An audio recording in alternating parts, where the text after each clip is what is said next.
주님 홀로 높임 받으소서. 2024년 8월 25일 동인교회 주일 오전 예배를 하겠습니다. 다 함께 묵상으로 기도하시겠습니다.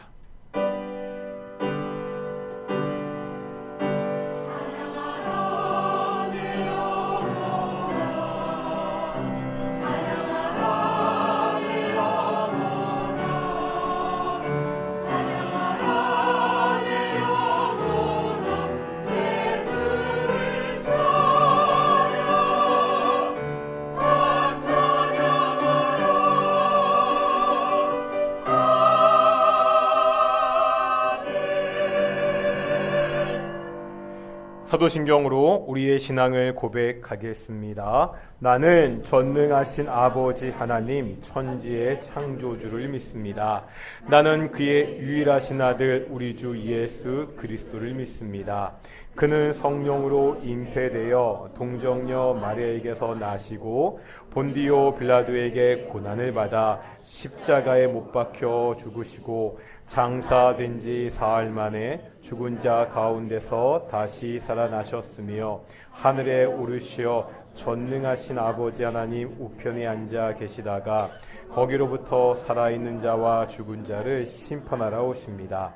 나는 성령을 믿으며 거룩한 공교회와 성도의 교제와 죄를 용서받는 것과 몸의 부활과 영생을 믿습니다. 아멘. 찬송가 20장 함께 찬양하시겠습니다.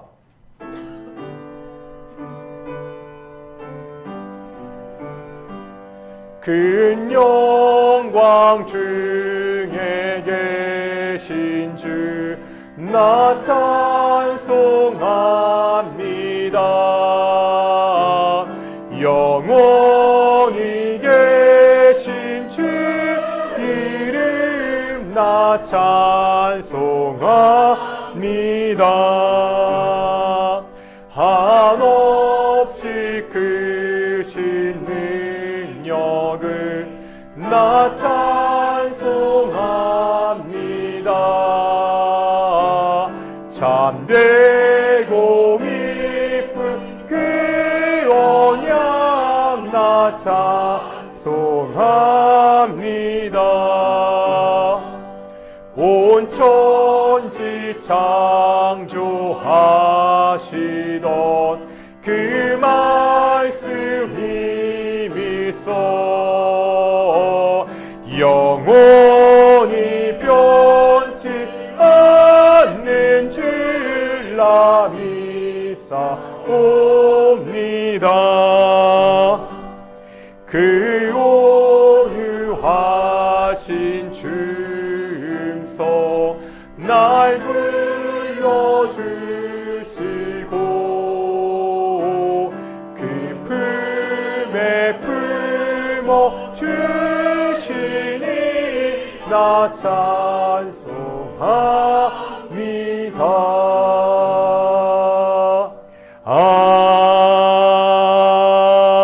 아멘. 성시 교독하겠습니다. 28번 시편 63편입니다. 교독하시겠습니다. 하나님이여 주는 나의 하나님이시라. 내가 간절히 주를 찾되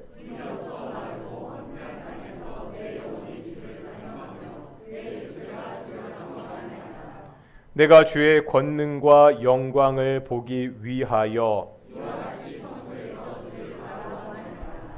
주의 인자하심이 생명보다 나음으로 이러므로 나의 평생에 주를 송축하며 골수와 기름진 것을 먹음과 같이 나의 입이 기쁜 입술로 주를 찬송하되 내가 나의 침상에서 주를 기억하며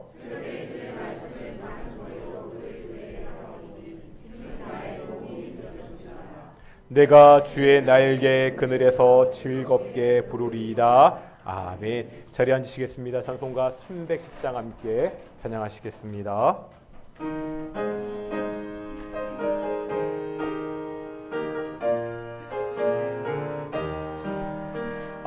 하나님 하나님의 은혜로 있을 데 없는 자 왜 구속하여 주는지 난 알 수 없도다. 내가 믿고 또 의지함은 내 모든 영표하시는 주님 늘 보호해 주실 것을 나는 확실히 아네. 왜 내게 굳세 믿음과 또 복음 주셔서 내 마음이 항상 평안지 난 알 수 없도다. 내가 믿고 또 의지함을 내 모든 영표하시는 주님 늘 보호해 주실 것을 나는 확실히 아네.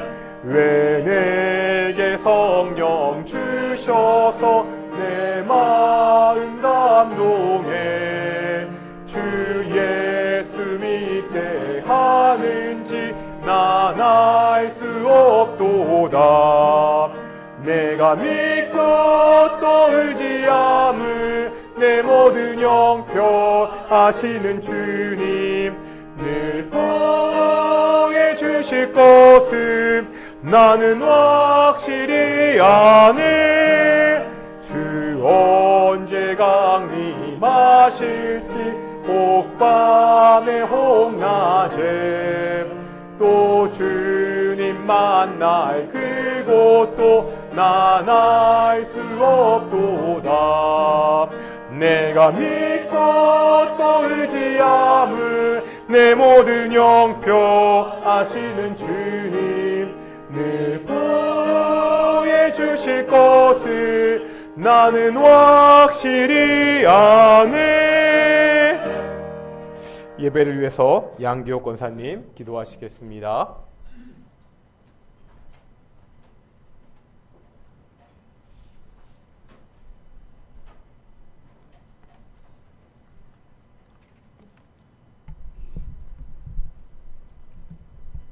사랑과 은혜가 풍성하신 하나님, 지난 한 주간도 저희들의 삶을 지켜주시고 오늘도 예배의 자리로 인도하심을 진심으로 감사드립니다. 말씀과 기도로 새로운 힘을 얻게 하시고 예배를 통한 영적 회복을 경험케 하여 주시옵기를 간절히 바라고 원하옵나이다. 하나님 아버지, 저희들 무더운 날씨로 인해 영과 육이 지쳐 있음을 주께 아뢰옵니다. 주께서 저희들을 긍휼을 베푸시어 우리의 연약함을 불쌍히 여기사 치유의 은혜가 있게 하여 주시옵기를 간절히 바라고 원하옵나이다. 하나님 아버지, 한 주간 삶 속에서 일할 수 있는 터전과 건강을 주시고 일용할 양식으로 충만케 하신 하나님 아버지께 감사를 드립니다. 주께 받은 은혜, 받은 사랑이 너무도 크고 많지만 한 주간 저희들을 육실의 정욕과 이생의 자랑과 내 유익을 쫓아 내 소견에 우른 대로 살아왔음을 이 시간 고백하오니 주님, 저희들을 용서하여 주시옵기를 간절히 바라고 원하옵나이다. 또한 하나님, 이 자리에도 하나님의 은혜와 구원이 없으면 살 길이 막막한 하나님의 자녀들이 있을 줄 압니다. 건강의 문제, 경제적인 문제, 영적인 갈등으로 힘들어하는 주의 자녀들을 일으켜 세워주시옵기를 간절히 바라고 원합나이다. 우리의 일상이 하나님의 사랑으로 가득 채워주시고 주님과 기쁨으로 동행하는 삶 살게 하여 주시옵기를 간절히 바라옵나이다. 또한 하나님, 한 주간도 목사님을 통해 선포되는 생명의 말씀으로 위로받고 새 힘을 얻게 하시고 기쁨과 감사로 주님을 닮아가는 저희들을 삶 되게 하여 주시옵소서. 주님 간절히 바라옵나이다. 오늘 우리의 예배를 통하여서 하나님 영광 받으시옵기를 간절히 바라오며 예수님의 이름으로 기도드렸습니다. 아멘.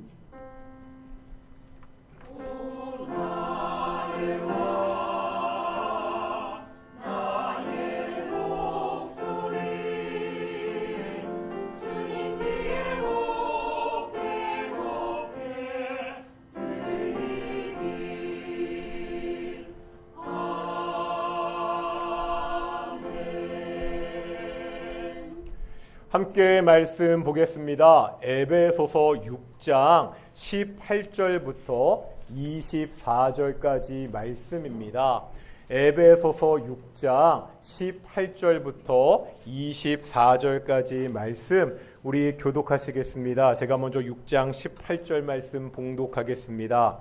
모든 기도와 간구를 하되 항상 성령 안에서 기도하고 이를 위하여 깨어 구하기를 항상 힘쓰며 여러 성도를 위하여 구하라.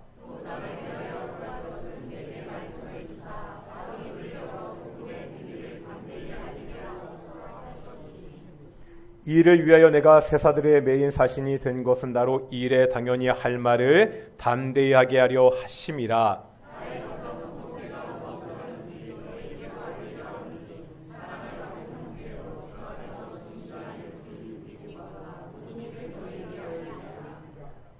우리의 사정을 알리고 또 너희 마음을 위로하기 위하여 내가 특별히 그를 너희에게 보내었노라.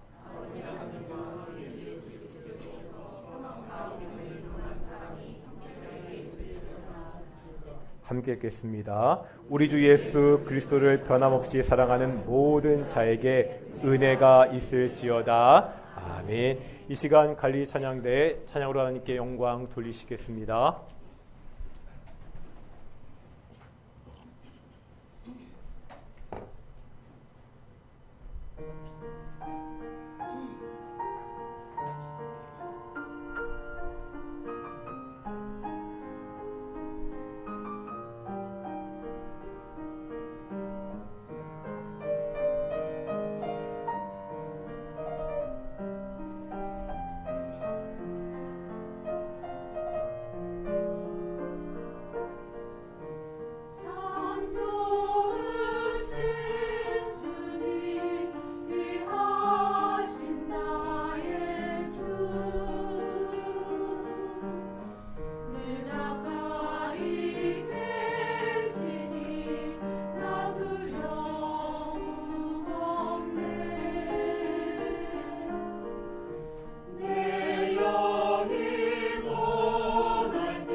아멘. 오늘도 찬양 감사합니다. 앞뒤 저하분들과 인사하겠습니다. 하나님이 우리와 함께 하십니다. 오늘 동인교회 예배도 하나님의 영광의 임재가 함께하는 귀한 예배가 되기를 소망합니다. 저는 신림동에 있는 신원 예담교회에서 예전에는 신천교회였죠. 신앙생활을 시작했습니다. 어려서부터 신원 예담교회에서 자라 전도사가 되었고 목사가 되었습니다. 그런데 제가 어렸을 때부터 목사가 될 때까지 신원 예담교회 담임 목사님은 우리 동행교회도 계셨던 안창근 목사님이었습니다. 지금은 은퇴한 지가 꽤 되었습니다. 자주는 아니지만 간혹 행사 때 뵙거나 명절 때 통화를 할 때가 있습니다. 그때마다 안 목사님이 빼놓지 않고 저에게 하시는 말씀이 있습니다. 김 목사님, 제가 목사님의 사역과 가정을 위해서 늘 기도하고 있습니다. 그러면서 꼭 저희 집사람과 저희 딸 안부를 물으십니다. 80이 넘으신 원로 목사님께서 기도해 주신다는 말씀을 들으면 참 힘이 됩니다. 제가 전에 사역했던 안천교회나 동천교회 성도님들 중에서도 교단 행사 때 만나면 목사님을 위해서, 가정을 위해서 계속 기도한다고 말씀해 주시는 분들이 있습니다. 역시 힘이 납니다. 몸은 떨어져 있습니다. 섬기는 교회는 다릅니다. 하지만 기도는 성도를 하나로 묶는 힘이 됩니다. 우리가 그동안 하나님의 전신갑주를 보았지요. 제가 앞을 말하면 이제 한번 뒤에 대답해 보시면 됩니다. 진리의, 좀 늦으시죠? 다시 천천히. 진리의, 다시 진리의 허리띠, 의의 오심경, 복음의, 평안의 신, 믿음의, 구원의 투구, 성령의 검, 말씀입니다. 한 번 더 해보시죠. 복습하는 의미로 다시요. 진리의, 의의, 복음의, 평안의 신, 믿음의 방패, 구원의, 성령의 검, 말씀입니다. 이 6가지 전신 갑주를 이야기하고 이제 바울이 마지막에 뭐를 덧붙이죠? 기도를 덧붙입니다. 지난번에 말씀드렸습니다. 기도가 또 하나의 무기난입니다. 하지만 기도는 하나님의 전신 갑주를 입을 수 있는 방법입니다. 기도함으로 진리를 허리띠 삼을 수 있습니다. 기도함으로 의의 호심경을 붙일 수 있습니다. 기도함으로 믿음의 방패를 가질 수 있습니다. 기도함으로 평안의 복음의 신을 신을 수 있습니다. 기도함으로 구원의 투구를 쓸 수 있고요. 기도함으로 성령의 검을 가질 수 있습니다. 기도 역할은 또 있습니다. 이 영적 전쟁은 홀로 하는 것이 아닙니다. 같이 싸워야 더 큰 힘을 발휘할 수 있습니다. 기도를 통해 하나가 되어서 우리가 영적인 전쟁을 할 수 있습니다. 이제 18절 말씀 다시 한번 보겠습니다. 오늘 본문 18절입니다. 시작.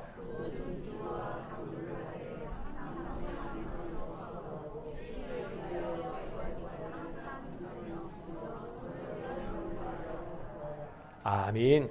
첫 번째 보니까 성령 안에서 기도해야 됩니다. 두 번째 보니까 깨어 구하기를 항상 힘써야 됩니다.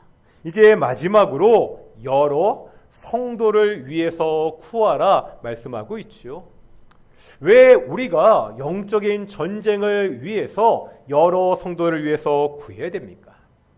다시 한번 싸움을 생각해 보겠습니다. 일당 백이라는 말이 있습니다. 어떤 뜻이죠? 일당백, 한 사람이 100사람을 상대한다는 말입니다. 일당백의 용사가 있다면 이 사람은 정말 대단한 사람입니다. 그런데 이 일당백의 용사에게 200명이 달려든다면 어떨까요? 아니, 1000명이 한꺼번에 달려든다면 어떻겠습니까? 아무리 일당백의 용사라도 당해낼 수 없습니다. 당시 로마 군대의 전술은 밀집 대응이었습니다. 혼자 나가서 싸우는 것이 아니라 견고하게 밀착해서 돌격하는 이러한 형태에 있습니다. 이러한 로마 군대는 당시 세계 최강이었습니다. 성도는 기도를 통해서 영적 전쟁에서 밀집 대응이 될 수 있습니다. 기도를 통해서 서로를 견고하게 세울 수가 있습니다. 기도를 통해서 서로가 서로를 보호할 수 있습니다. 그래서 바울은 여러 성도를 위해 구하라고, 기도하라고 그렇게 당부하고 있습니다. 우리의 동인교회가 어떻게 하나가 될 수 있죠? 여러 가지 방법이 있겠죠. 함께 모여서 식사를 합니다. 이제 조금 날이 좋아지면 선교회별로 야외를 갑니다. 이런 일들을 통해서 친해지는 것은 굉장히 좋은 일입니다. 하지만 더 강력하고 효과적인 방법이 있다는 거예요. 서로가 서로를 위해 기도하는 것입니다. 제가 청년부 때 교회에 좀 엉뚱한 형이 한 명 있었습니다.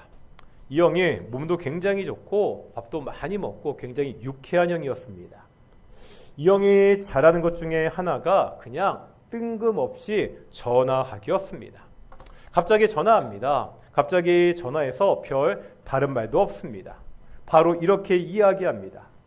내가 지금 기도하고 있는데 내 기도를 다해서 기도할 것이 없으니까 어서 빨리 기도 제목을 말해라. 그래서 기도 제목을 말하면 기도하겠다 하고 그냥 전화를 끊어버립니다. 정말 뜬금이 없기는 했지만 나를 위해서 기도해 준다는 그 말이 참 고마웠던 기억이 있습니다. 어떠신가요? 우리는 성도들끼리 서로의 기도 제목을 얼마나 물어보십니까? 그 기도 제목을 듣고 얼마나 기도하십니까? 기도로 하나가 될 수 있습니다. 우리가 기도로 하나가 되어서 악한 마귀에게 승리할 수 있습니다. 성도가 기도로 하나가 되어서 어렵고 힘든 이 세상을 이길 수가 있습니다. 서로를 위한 기도가 우리 동인교회를 든든하게 세울 수 있습니다. 바울은 누구보다 이 공동체가 함께하는 이 기도의 힘을 알았습니다. 그래서 이제 편지 말미에 에베소 교인들을 위해서 부탁하고 있습니다. 19절 초반부에 보니까 또 나를 위하여 구할 것은, 나를 위하여 구할 것은 바울은요 자기를 위해서 기도할 것을 요청하고 있습니다. 바울은 누구보다 기도의 능력을 알았던 사람이잖아요. 이런 바울이 부탁하는 기도는 지금 가장 중요한 문제입니다. 바울이 지금 어떤 기도를 부탁하냐를 보면 무엇을 가장 가치 있게 여기느냐를 우리가 알 수 있습니다. 지금 바울이 어떤 상황이죠? 에베소서를 시작하면서 에베소서, 빌립보서, 골로새서 이 세 권의 성경책을 묶어서 한꺼번에 부르는 명칭이 있다고 말씀드렸습니다. 뭐지요? 옥중서신입니다. 이 세 권의 책은 바울이 감옥에서 쓴 편지입니다. 바울은 지금 로마의 감옥에 있습니다. 보통 이런 상황에서 가장 필요한 기도 제목은 뭐죠? 다른 사람들에게 기도를 부탁한다면 어떠한 기도를 부탁하겠습니까? 당연히 감옥에서 풀려나는 것입니다. 지금 바울이 죄가 있어서 감옥에 갇힌 것이 아니잖아요. 예수님을 위해서 복음을 전하다가 감옥에 갇혔습니다. 지금 잘못이 없으니까 감옥에서 빨리 풀려나는 것은 당연하고 좋은 일입니다. 그런데 이런 상황에서 지금 바울의 간절한 기도 제목은 그냥 감옥에서 풀려나는 것이 아니라는 거예요. 오늘 본문 19절입니다. 다 같이 한번 19절 읽겠습니다. 시작.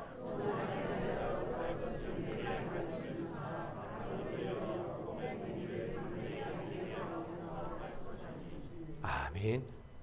어떤 기도를 부탁하고 있죠? 내가 감옥에서 풀려나기를 기도해 주십시오. 이것이 아니라 이 감옥에서도 하나님의 복음을 전할 수 있게 해달라고 그렇게 기도를 부탁하고 있습니다. 바울도 자유를 원했습니다. 그런데 이 자유는 감옥에서 풀려나는 자유가 아니었죠. 복음의 비밀을 사람들에게 마음껏 전할 수 있는 이 자유를 위해 기도하고 있습니다. 내가 지금 감옥에 있지만 이 감옥에서도 담대하게 복음을 전할 수 있도록 그렇게 기도를 부탁하고 있습니다. 감옥에 있으면서 어떻게 이런 기도를 부탁할 수 있죠? 바울은 자신의 삶의 목적을 분명히 알았습니다. 하나님이 나에게 주신 사명이 무엇인지 아는 사람이었습니다. 오늘 본문 20절 보시겠습니다. 20절입니다. 읽겠습니다. 시작.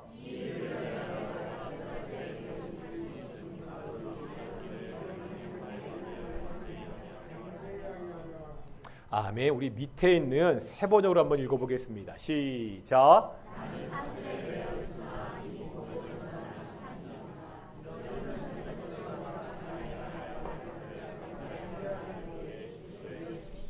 아멘.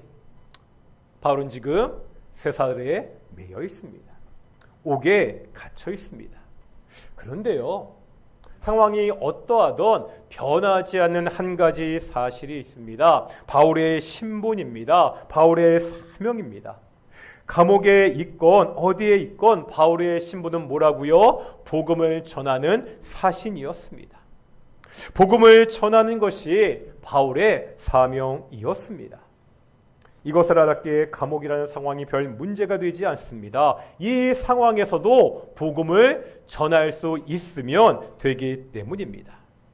바울은 실제 감옥에서도 복음을 전했지요. 우리가 이미 보았던 빌립보서에 보면 자신을 감시하는 그 로마의 군인들에게 복음을 전했습니다. 사도행전의 기록을 보면 재판정에서도 그 사람들에게 복음을 전했습니다. 바울에게 감옥에서 풀려나는 것보다 더 중요한 것은 뭐라고요? 담대하게 복음을 전하는 것이었습니다. 그래서 내가 담대하게 감옥에서 복음을 전할 수 있도록 성도들에게 간절하게 기도를 부탁하고 있습니다. 많은 사람들이 상황을 이야기합니다. 자신이 처해 있는 현실을 이야기합니다. 내가 상황이 이래서 지금 현실이 이러니까 할 수 없다고들 그렇게 말합니다. 하지만요, 상황보다 먼저 고려되어야 하는 것이 있습니다. 사명입니다. 이 말씀을 현실을 무시하라는 것이 아닙니다. 상황이 힘들다고, 현실이 어렵다고 우리의 사명을 포기하지 말라는 말씀입니다. 성경은 우리에게도 바울과 동일한 사명이 있다고 말씀하고 있죠.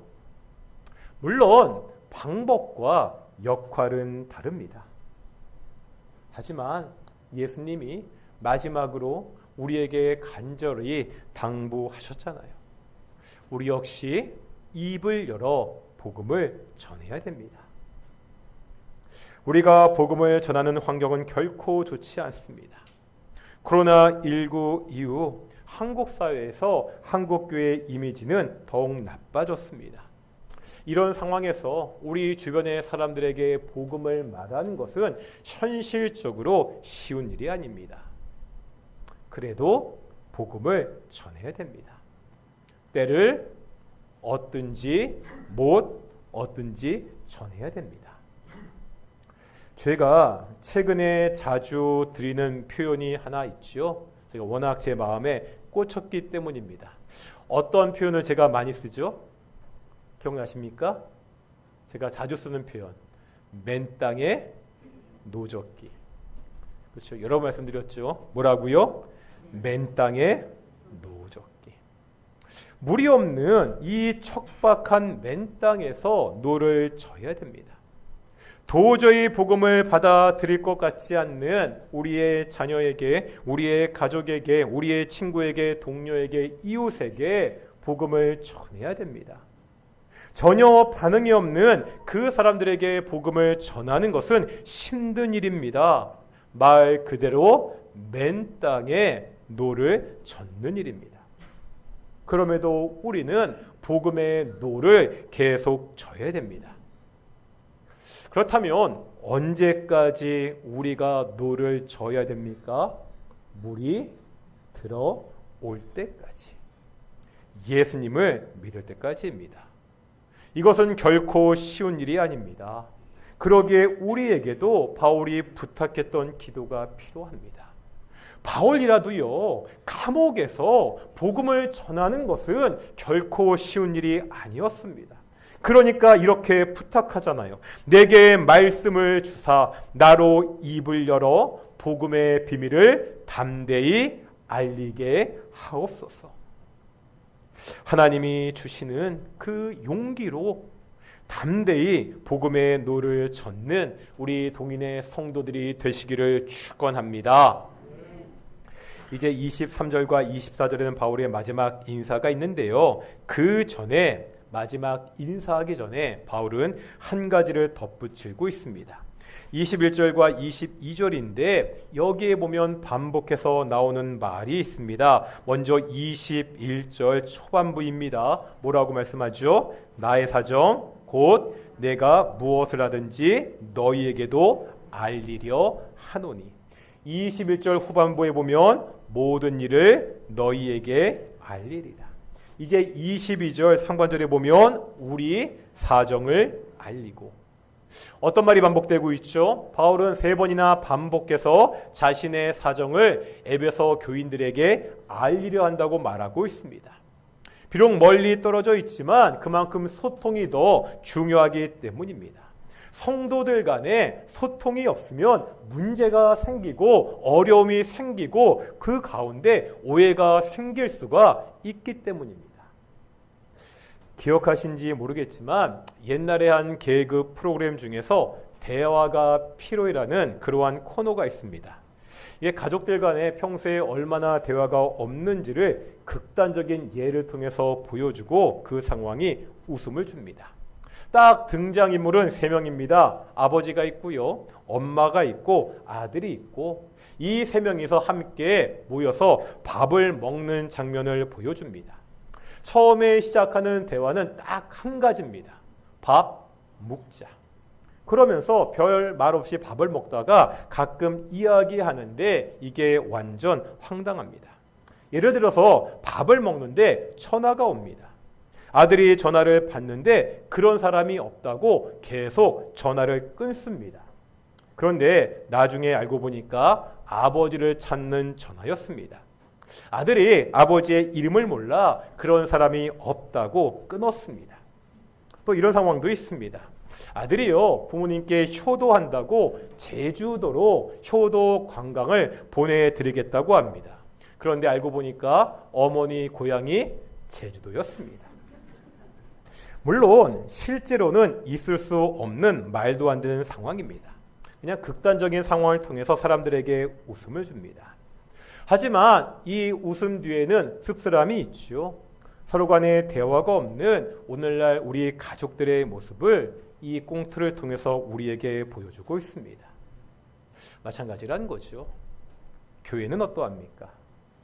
우리가 보통 교회를 또 하나의 가족이라고 말씀하고 있습니다. 서로에게 형제라고 자매라고 호칭하는 곳이 교회입니다. 아니 더 강력하게 이야기하잖아요. 성경은 교회가 그리스도 예수의 뭐라고요? 한 몸이라고까지 말씀합니다. 예수님을 머리로 하고 우리 성도들이 그 머리에 서로 지체인 한 몸이 된다고 말씀하고 있습니다. 문제는 이런 교회 안에서도 서로를 잘 모르는 경우가 많습니다. 매주일 인사는 하지만 서로의 깊은 사정을 잘 알지 못하는 경우가 많습니다. 이러면 오해가 생깁니다. 사정을 모르니까 다른 사람들의 말이나 행동을 이해하지 못합니다. 그 모습을 받아들이기보다 오해하게 되고 그러다가 사이가 갈라지는 것을 교회 안에서 흔히 볼 수가 있습니다. 바울은 지금요, 자신의 사정을 적극적으로 알리고 있습니다. 이렇게 자신의 사정을 적극적으로 알리는 이유가 뭐죠? 22절에 보면 너의 마음을 위로하기 위해서라고 말씀하고 있습니다. 지금 로마 감옥에 있잖아요. 자신들에게 복음을 전해준 그 바울이 감옥에 갇혀 있습니다. 이 사실이 에베소 교인들에게 신앙적인 두려움이나 절망을 줄 수가 있습니다. 오해를 줄 수가 있다는 거예요.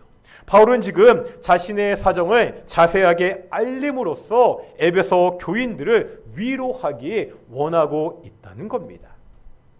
서로의 사정을 알고 서로가 서로를 위로하고 격려하고 지금 서로가 서로를 위해서 기도하고 있습니다. 이것이 예수님의 십자가를 통해 세워진 공동체의 모습이라는 거지요. 우리 동인교회가 이런 공동체가 되어야 됩니다. 이럴 때 우리에게 꼭 필요한 것 중에 하나가 지금 저희가 주일날 오후에 드리는 목장 예배입니다. 오전에는 다 함께 모여 예배하고 오후에 목장별로 말씀을 나누고 삶을 나누는 시간을 갖습니다. 비록 긴 시간이 아닐지라도 우리가 이 시간을 통해서 서로가 서로의 사정을 좀 더 알고 서로를 위해서 기도할 수 있습니다. 여러 가지 사정으로 오후 예배, 목장 예배를 참석하지 못하는 경우들이 있습니다. 그런데요, 우리가 생각을 좀 바꿀 필요가 있습니다. 어제 사도신경 공부하면서 우리가 말씀드렸잖아요. 성도들 간에 교제하는 것은 해도 되고 안 해도 되는 것이 아닙니다. 오늘도 함께 고백했잖아요. 사도신경 마지막에 보면 우리가 성도의 교제를 믿는다고.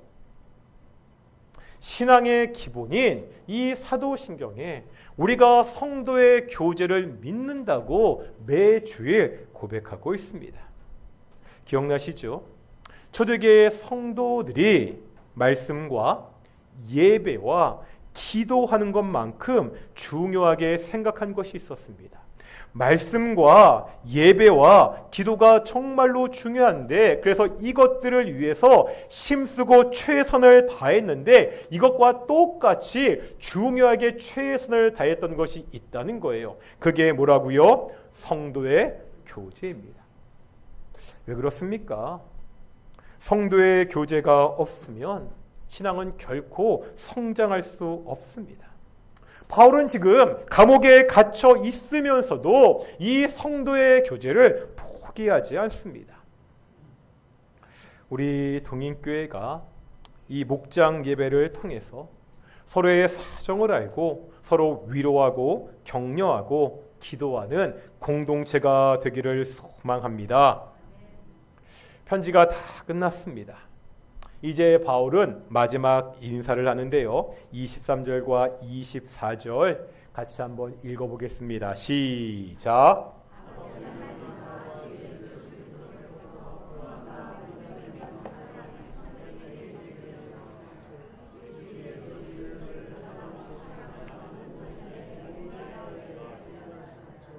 아멘.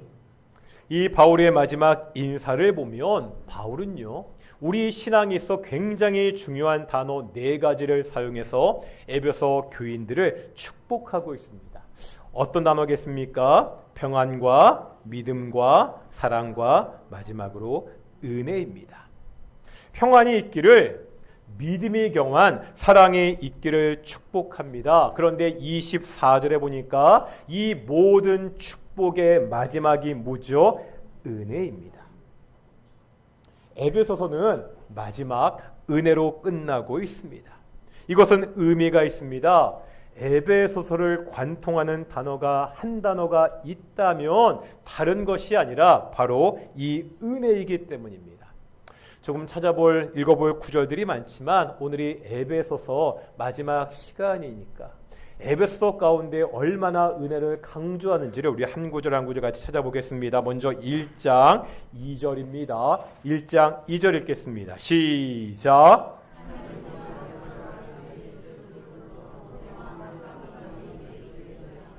아멘. 바울은 은혜로 시작하고 있습니다. 1장 6절입니다. 1장 6절입니다. 시작.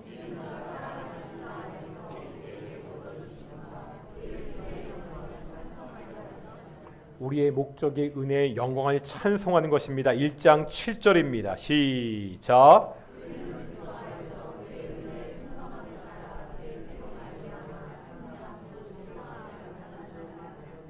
오직 하나님의 은혜로 우리가 죄사함을 입었습니다. 2장 5절입니다. 2장 5절 읽겠습니다. 시작.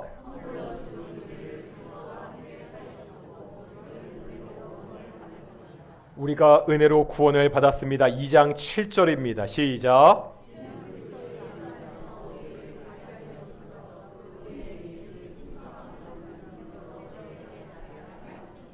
우리가 받은 은혜를 나타낼 책임이 우리에게 있습니다. 2장 8절입니다. 시작.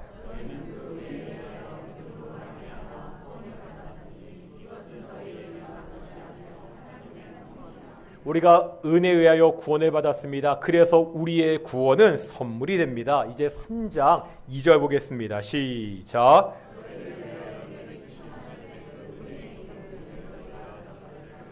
바울은 에베소 성도들에게 다른 것이 아니라 하나님의 은혜의 경륜을 가르쳤습니다. 3장 7절입니다. 시작.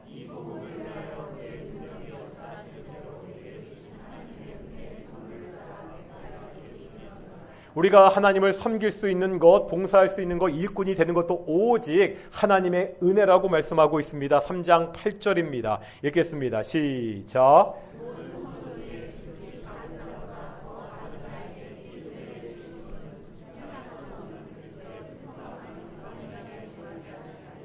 가장 작은 나에게 은혜를 주신 것은 이 복음을 전하게 하기 위함이라고 고백하고 있죠. 이제 4장 7절입니다. 읽겠습니다. 시작. 우리에게 은혜를 주셔서 하나님 일을 감당하게 하셨습니다. 4장 29절입니다. 읽겠습니다. 시작.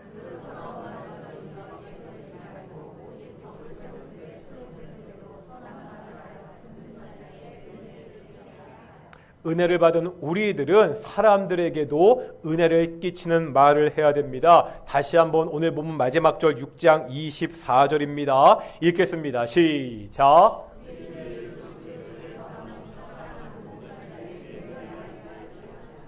아멘. 다 하나님의 은혜입니다.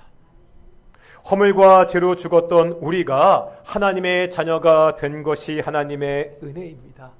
우리가 이제 하나님의 일꾼이 되어서 이 교회를 섬길 수 있는 것, 그것도 은혜입니다. 우리의 힘으로 된 것은 하나도 없습니다. 오직 하나님의 은혜입니다. 그렇다면 앞으로도요, 우리가 온전하게 하나님의 자녀로 살 수 있는 유일한 방법이 뭐라는 거예요? 역시 은혜입니다. 다시 은혜입니다. 우리가 하나님의 은혜 없이는 온전하게 살아갈 수 없습니다. 그러기에 바울은 가장 마지막으로 사랑하는 모든 자들에게 하나님의 은혜가 있기를 그렇게 간절히 바라면서 자신의 편지를 마무리하고 있습니다. 어려운 시대입니다. 어떻게 살아야 됩니까? 오직 하나님의 은혜로 살아야 됩니다. 이 하나님의 은혜 안에서 서로 교제하며 서로가 서로를 위해 기도하는 교회가 되어야 됩니다. 이 하나님의 은혜를 붙잡고 살아가는 우리 동인 교회가 되어야 됩니다. 다 같이 은혜 아니면 살아갈 수 없네 함께 찬양하시면서 기도하기를 소망합니다. 함께 찬양하시겠습니다.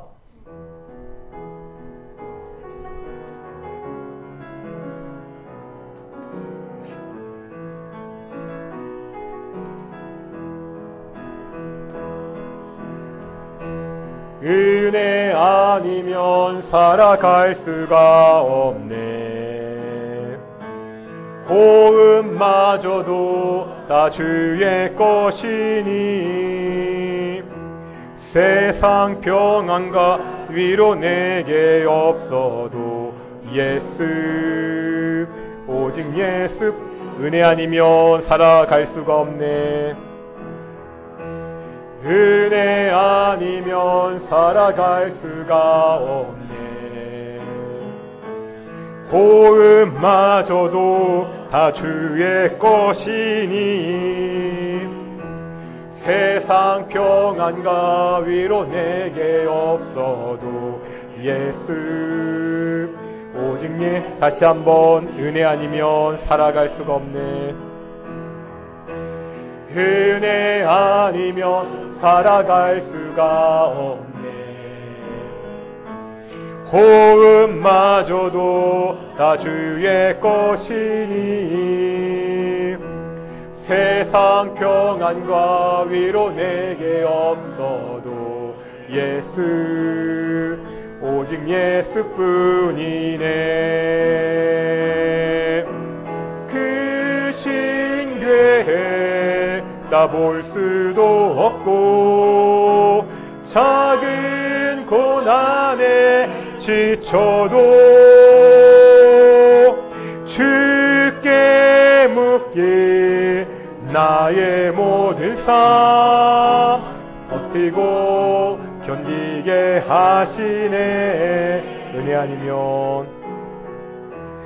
은혜 아니면 살아갈 수가 없네.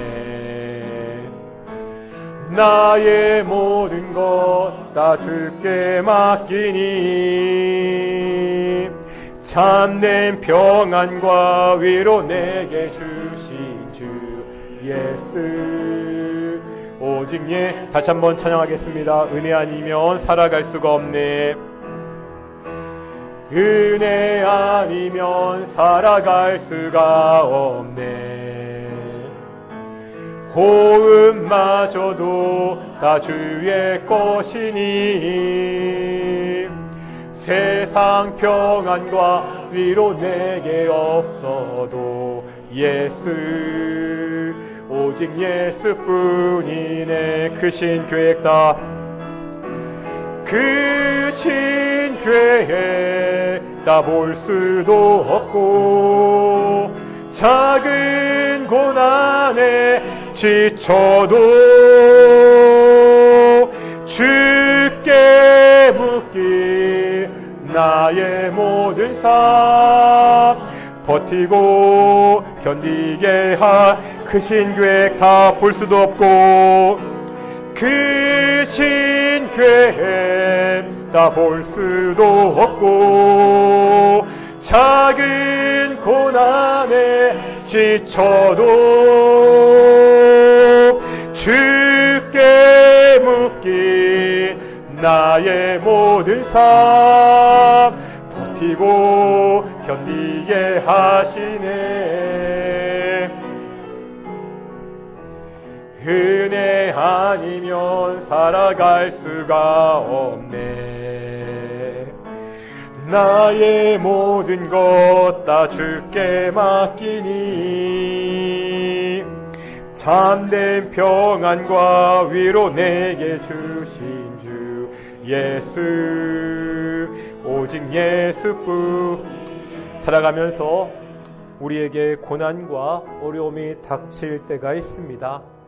우리가 그러할 때 왜 내게 이런 고난과 어려움이 있는지 하나님의 크신 계획, 섭리를 다 알 수 없을 때가 많이 있습니다. 하지만 우리가 하나님의 은혜를 알기 때문에 버티고 견딜 수가 있습니다. 참된 평안과 위로를 주시는 그리스도 예수가 우리 안에 있기 때문에 오직 하나님의 은혜로 살아갈 수 있습니다. 사랑하는 동인의 성도들이 이 은혜를 붙잡고 살아가기를 함께 기도하겠습니다. 사랑하는 동인교회가 성도들 가운데 이 은혜를 나누고 서로 교제하고 서로 기도하는 정말 은혜가 충만한 교회가 될 수 있도록 우리 함께 기도하며 나아가겠습니다. 함께 기도하시겠습니다. 아버지 하나님, 은혜 아니면 살아갈 수가 없습니다. 하나님의 은혜가 아니면 그리스도 예수의 그 십자가의 은혜가 아니면 내가 정말 한시도 잠시도 살아갈 수가 없습니다. 아버지 하나님, 내가 이 하나님의 은혜를 붙잡고 이 은혜를 묵상하며 살아가는 자가 될 수 있도록 인도하여 주시옵소서. 때로 힘들고 어려운 일이 닥칠지라도 나를 구원하신 자신의 아들의 십자가에서 죽게 하신 그 하나님의 은혜를 붙잡고 기억하며 살아가고 견딜 수 있도록 인도하여 주시옵소서. 하나님, 지금 우리 동인의 성도들 가운데 이 하나님의 은혜가 정말 필요한 성도들이 있습니다. 정말 하나님의 은혜가 누구보다 간절히 필요한 성도들이 있습니다. 정말 건강 때문에, 여러 가지 경제적인 문제 때문에, 가족의 문제 때문에 정말 하나님의 은혜가 간절히 필요한 성도들이 있는데, 하나님 그들을 찾아가 주시고 그들에게 하나님의 은혜를 보여주시고, 아버지 하나님 그 힘들고 어려운 시간을 버티고 견디고 이겨낼 수 있도록 주께서 인도하여 주시옵소서. 우리 독일교회가 이 은혜를 함께 나누며 이 은혜를 위해 서로 기도하고 세워가는, 정말 든든히 세워가는 은혜의 공동체가 될 수 있도록 인도하시고 주여 축복하여 주시옵소서. 은혜의 하나님, 우리가 그동안 에베 소설을 통해서 오직 하나님의 은혜로 우리가 하나님의 자녀가 되었고, 오직 하나님의 은혜로 하나님을 섬기는 일꾼이 되었고, 오직 하나님의 은혜로 지금까지 살아가고 있고, 오직 하나님의 은혜로 앞으로도 살 수 있다는 것을 배웠습니다. 사랑하는 동인의 성도들, 이 은혜를 붙잡고 살아가는 귀한 성도들이 될 수 있도록 인도해 주십시오.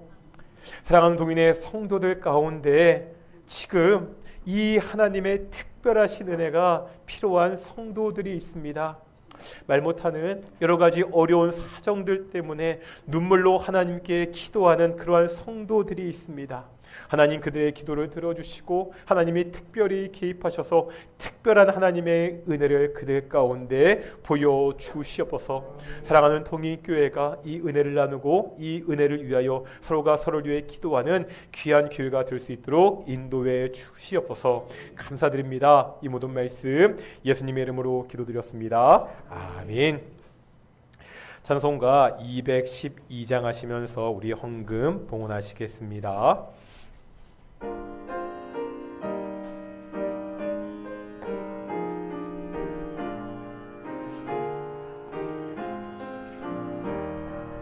겸손히 주를 섬길 때 괴로운 일이 많으나 구주여 내게 임주사 잘 감당하게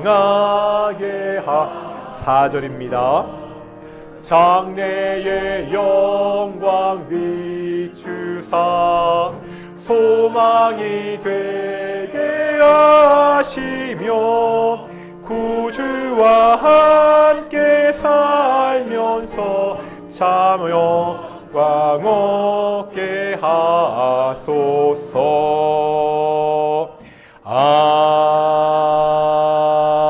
아멘. 기도하겠습니다. 사랑과 은혜가 충만하신 아버지 하나님 감사드립니다. 복된 날 주일날 우리가 하나님께 나와 예배케 하심을 정말로 감사드리고, 우리가 예배할 때 작은 예물을 봉헌케 하심을 정말로 감사드립니다. 사랑하는 동인의 성도들이 정말 일주일 이 세상에서 열심히 살아가면서 그렇게 모았던 작은 예물이지만 주께 드려 봉헌합니다. 사랑하는 동인의 성도들이 살아가는 그 삶의 현장 주께서 찾아가 주시고 그들을 만나 주시고 그를 위로하시고 격려하여 주시옵소서. 그 삶 가운데 어려운 일이 없도록, 특별히 건강에 문제가 없도록, 재정에 문제가 없도록, 관계에 문제가 없도록 주께서 함께 주시옵소서.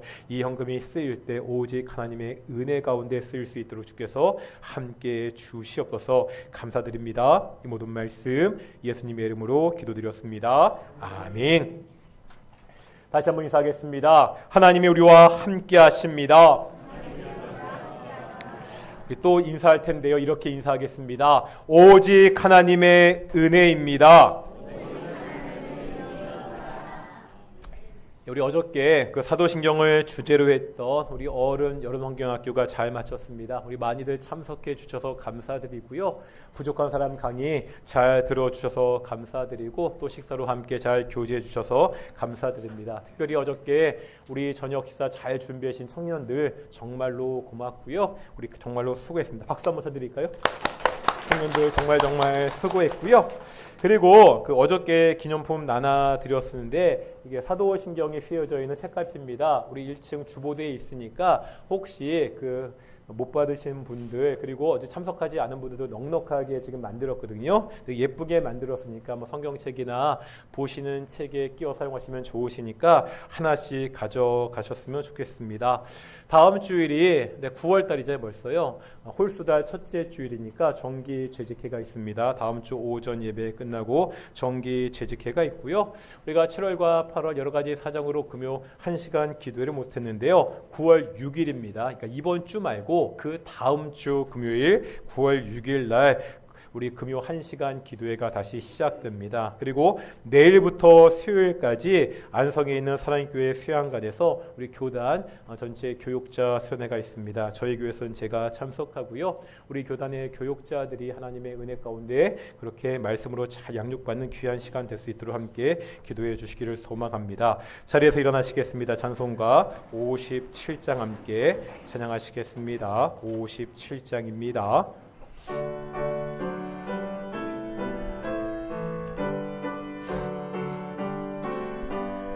오늘 주신 말씀에 새 힘 얻어서 세상으로 나가서 살아갈 때에 나 혼자 힘으로 늘 부족하오니 주여 나를 도우사 승리하게 하소서. 아멘. 기도하겠습니다. 이제는 예수 그리스도의 은혜와 아버지 하나님의 사랑하심과 성령의 교통하심이 이 어렵고 힘든 험한 세상 가운데 오직 하나님의 은혜로 살아가는 동인의 성도들 가운데 영원히 함께 하시기를 축원합니다. 아멘.